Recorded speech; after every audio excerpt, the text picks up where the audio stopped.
Cari amici grigliocentrici, benvenuti ancora una volta all'appuntamento con Aperitivo in griglia. Esiste la bruschetta perfetta? Certo che ti dico la mia anche sul condimento se aspetti la fine del video, ma io considero molto più importante la tecnica di realizzazione e visto che ormai mi conosci, probabilmente lo potevi già immaginare.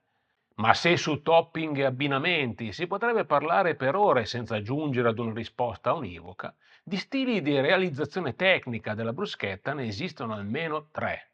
Io sono Marco Agostini e durante l'aperitivo di oggi ti spiegherò come ottenerli.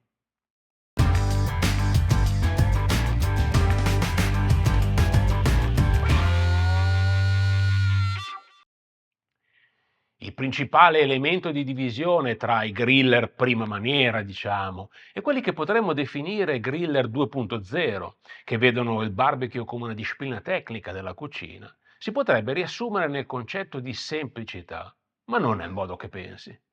In relazione ad un argomento come la bruschetta, per esempio, si potrebbe facilmente catalogare questa preparazione come elementare, banale, nemmeno degna di menzione o di approfondimento. E invece potresti trovare interessante sapere che il test di ingresso che considero più efficace per gli aspiranti griller che vogliono entrare nella brigata del mio catering è proprio la cottura di una bruschetta. Perché se si iniziano ad avere delle aspettative precise di risultato, nelle quali le imperfezioni non sono più ammesse, ci si accorge che nella preparazione delle bruschette di facile non c'è proprio niente. Ma arriviamoci un passo alla volta. Prima, come al solito, cerchiamo di schiarirci le idee su quello di cui stiamo parlando. Che cos'è la bruschetta? E lo so che tu in questo momento stai alzando gli occhi al cielo, ma io onestamente non credo che tu lo sappia davvero. Bruschetta deriva dal termine contadino bruscare, ossia tostare per mezzo del fuoco.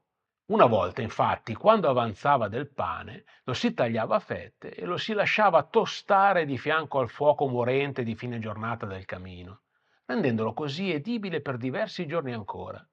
Un'ipotesi alternativa, invece, vorrebbe che il nome derivi dalla brusca, una spalla piatta utilizzata per pulire il manto degli animali, in particolare cavalli. Che sia una o che sia l'altra, è chiara una cosa. In origine la bruschetta era una fetta di pane tosto, dorata, molto fragrante, sulla quale poter raspare altri ingredienti come gli spicchi d'aglio e sulla quale l'aggiunta di olio serviva per renderla leggermente più cedevole, oltre che per condirla. A questa si sono poi aggiunte con il tempo versioni più moderne, figlie dei giorni nostri, e due in particolare. La prima è la versione più gretta, se vogliamo, nella quale il pane viene grigliato molto rapidamente, lasciandolo praticamente immutato, ad eccezione di vistose righe di cauterizzazione. L'ultima versione è una via di mezzo tra le due precedenti, con un colore dorato e una superficie ruvida e croccante, ma con un cuore morbido e cedevole. Non è importante quale ti piaccia di più o quale ti piaccia di meno, ma qui arriva la parte difficile. Per poter giocare con le possibili variabili che regolano il risultato da te voluto, è importante che tu abbia un controllo molto buono del bilanciamento delle espressioni di calore all'interno del tuo grill. Se non sai di cosa sto parlando o se semplicemente vuoi fare un ripassino sull'argomento prima di procedere alla parte pratica, ti consiglio questo mio videocorso di ingresso alla cucina barbecue seria. Quasi 4 ore di corso ed è completamente gratis. Non male, no? Prima di procedere, però, ancora un paio di concetti che sono certo ti risulteranno utili. Perché la cottura di una bruschetta fatta bene dovrebbe essere considerata critica? Quali sono questi fattori critici? Eh sì, perché c'è questa cosa che io non ho mai capito davvero. La bruschetta, un po' come tutto il grilling a dire il vero, come viene viene, è una bruschetta. Se però al ristorante ti servissero una bruschetta sbruciacchiata in più punti e amara, oppure senza nemmeno l'effetto crispy, inzuppata nell'olio, e magari pagandola anche 7 o 8 euro, tu ti arrabbieresti come un animale. Ma perché a casa no? La bruschetta non è come un buon risotto o come una buona pizza cotta omogeneamente e alveolata bene? Beh, il primo fra questi fattori è che è pane. E di cosa è formato il pane? Di farina, che conseguentemente è un amido, uno zucchero semplice. Brutto rapporto, quello tra zucchero e calore, vero? Hai presente il caramello? Se riesci a controllare la temperatura, crème caramel, ma se per caso non ci riesci, catrame. Il secondo fattore è che è pane. E di cosa è fatto il pane oltre alla farina? Di acqua, quindi è umido. Acqua che bisogna far disidratare se hai intenzione di bruscarlo e ci vuole tempo. Con lo zucchero però che nel frattempo brucia facilmente e in fretta. Che bel dilemma, eh? Come in molte altre preparazioni barbecue, quasi tutte ad essere sincero, ottenere la bruschetta perfetta, intesa come esattamente la bruschetta che tu vuoi, senza stupide ed evitabili imperfezioni, consiste nel tenere contemporaneamente presente due fattori. La texture, leggi la consistenza, il grado di disidratazione e di croccantezza, che vanno progressivamente dalla superficie esterna fino al cuore, e la doratura superficiale, che può essere una maillard intensa ed omogenea, una leggera brunitura superficiale o presentare delle vere e proprie grill marks. So che ad alcuni possono sembrare tutte pippe mentali, ma poi al palato sono tre risultati completamente diversi.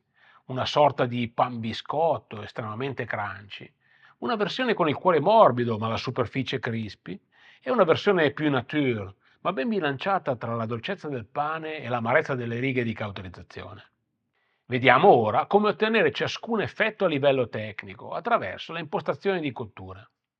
Partiamo proprio da quest'ultimo, pane in sostanza non cotto, ma che presenta delle vistose righe di cauterizzazione. Immaginiamola in termini di azioni di calore. Che cosa vuol dire? Una reazione esterna molto rapida a fronte di una reattività della cottura al cuore lentissima, per non dire nulla.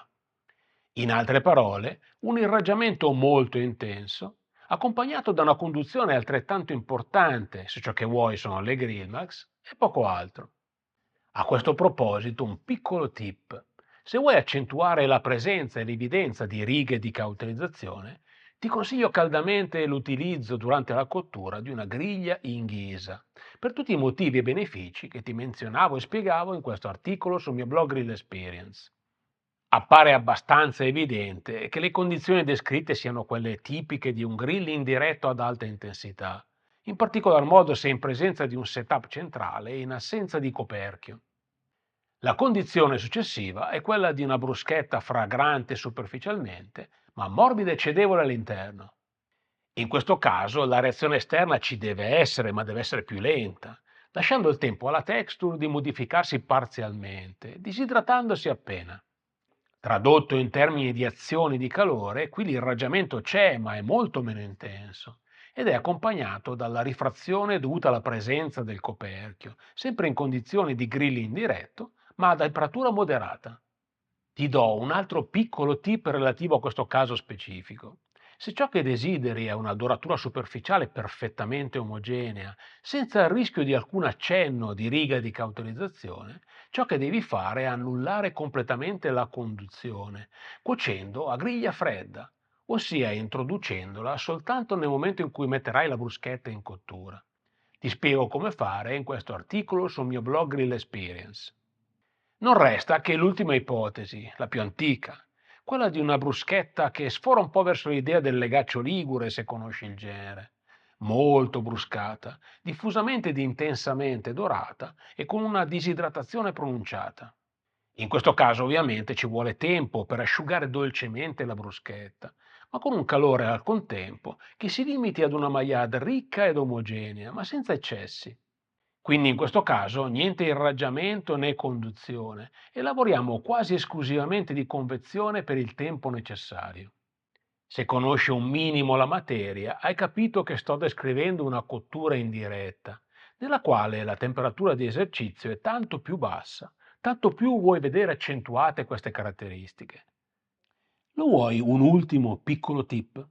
Un velo di olio ti aiuterà a veicolare calore, sia che si tratti di una cottura diretta che di una cottura indiretta, rendendo incredibilmente più omogeneo l'effetto sulla superficie della bruschetta. Ho detto un velo però, vuol dire sporcare la superficie con un cucchiaino da caffè di olio, non immergerla dentro. Una volta ottenuta la bruschetta che vuoi, non resta che parlare di cosa metterci sopra. Arrivati a questo punto, quattro indicazioni di base probabilmente le hai già capite da solo. Le bruschette più bruscate, e scusa il gioco di ripetizioni, hanno il vantaggio di essere molto consistenti ed estremamente crunchy. Funzionano quindi molto bene come supporto per salse, emulsioni o creme grasse come potrebbe essere una guacamole, oppure per contrasto meccanico con carni grasse come quella del salmone. La versione cedevole al morso, ma dalla superficie crispy, invece, si presta egregiamente per rasparci sopra alimenti semimorbidi come uno spicchio di aglio, oppure per non assorbire condimenti untuosi come l'olio o acquosi come un topping di pomodorini, mantenendosi così integra al morso. Le semplici bruschette con le Grillmax, infine, fanno da companatico neutro bilanciato tra dolcezze e amarezze per elementi consistenti e saporiti, come ad esempio formaggi o salumi. Al di là di queste scelte, il mio suggerimento è quello di non scadere nelle esagerazioni della moda degli hamburger gourmet, limitandoti a centrare gli accostamenti sulle tue bruschette a due, massimo tre ingredienti. Funzionerà molto meglio così, vedrai. Non so come la vedi tu, ma io sono convinto che da qua in poi le tue bruschette non saranno più le stesse. Sei d'accordo?